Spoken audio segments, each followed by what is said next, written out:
Hey everybody, it's Jason from writingforweb.com. That's writing-for-web.com. If you're watching this on YouTube, that's handy to know. If you're watching this on writingforweb.com, well, you don't care, you're already here.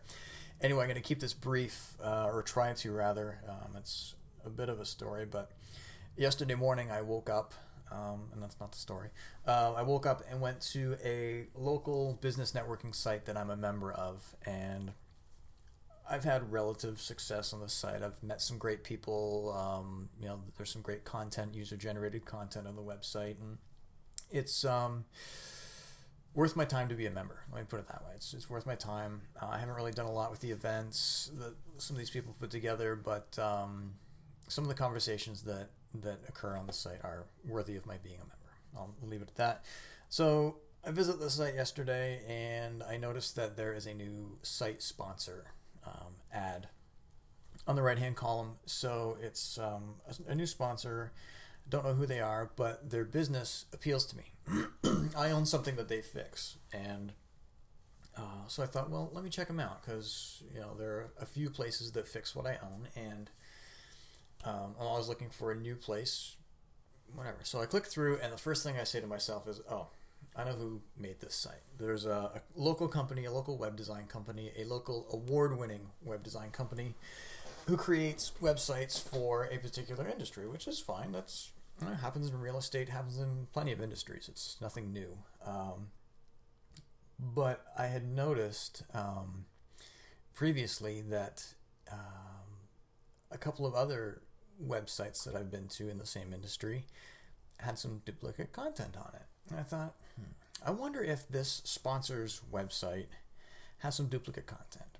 So I went to a pretty common page. I went to the FAQ page, the frequently asked questions page, and I picked one sentence.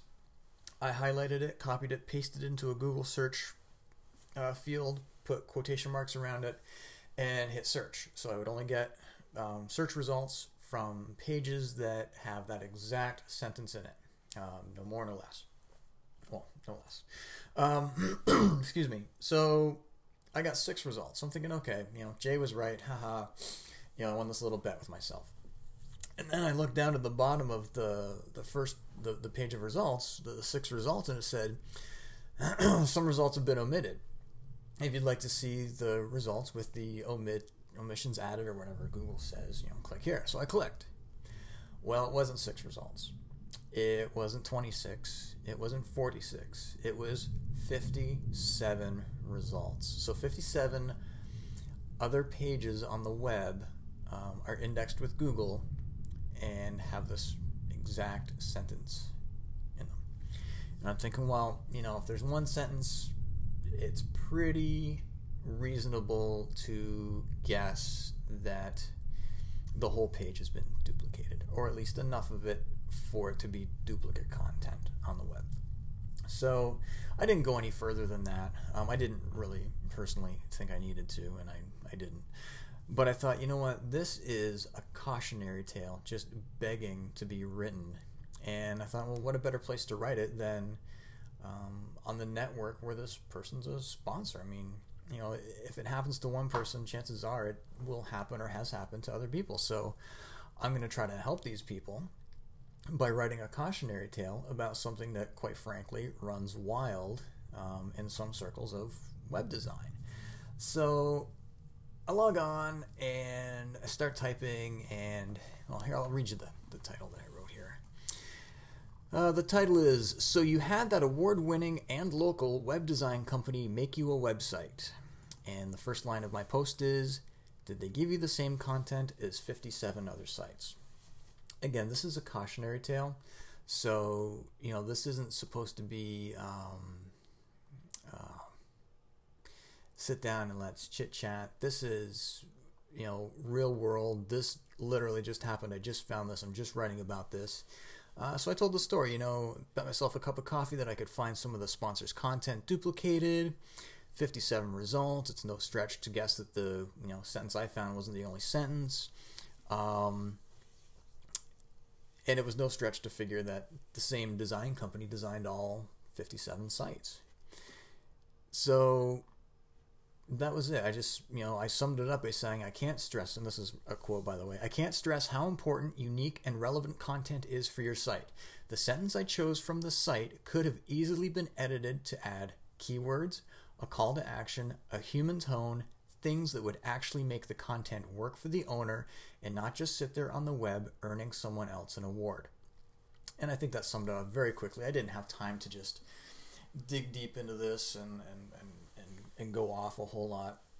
My goal actually was to have people comment on it and say, you're right, this happened to me, here are some great ways you can avoid it if this happens, or you think it's going to happen, or here are some precautions you can take, basically continuing the conversation, because that's what a lot of this business networking site is about, is the conversation. And that's what a lot of it's about these days, is the conversation. That's what social media is about. And so I made the post, clicked send. I thought, let's see what people say.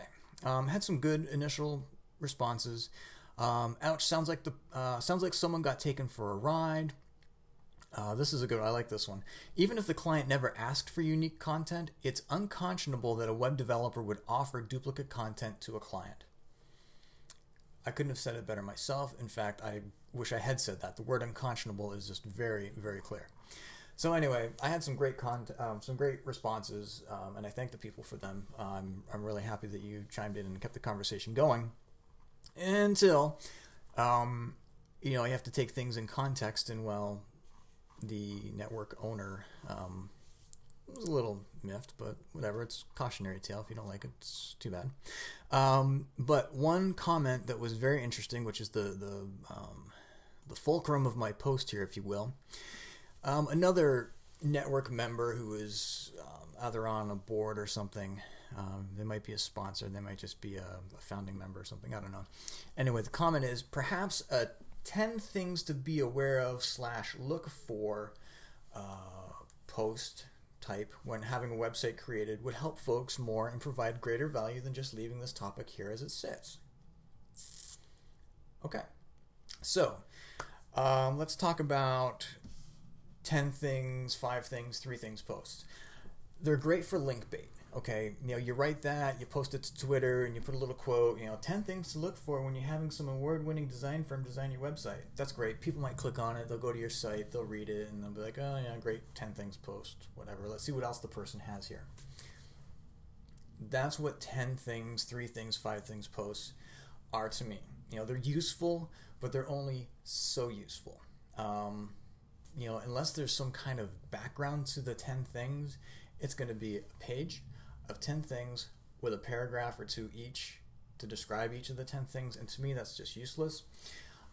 Yesterday I wrote a cautionary tale. A cautionary tale that had a real life example, a real life business. It was a fellow member of the website, and I guarantee you that I helped somebody based on the comments that I got back. So after I read the comment, I actually wrote this down on a little piece of paper. There's proof that I wrote it. It says, cutesy, 10 ways posts. Great for link bait, not for getting your point across. I got my point across. My point is that there are web design companies out there who will screw you with duplicate content, and if you don't watch out for it, you will get screwed. My blog post had teeth. It didn't have 10 things to look out for. If you want 10 things, I'm not really into writing link bait for myself these days. I'm here for bare bones. This is how it is. Look, somebody got screwed. Let's all learn from it posts. Because quite frankly, they're a lot easier to write. I don't have an hour to sit down and finesse 10 things out of my brain if I'm not getting paid for it. So here's your 10 things. Maybe I'll write one another day. But here's one thing. You got a cautionary tale, and if you ask me, based on the comments I got that weren't suggestive in nature, I think I wrote a pretty damn good cautionary tale. So, thanks. See you next time.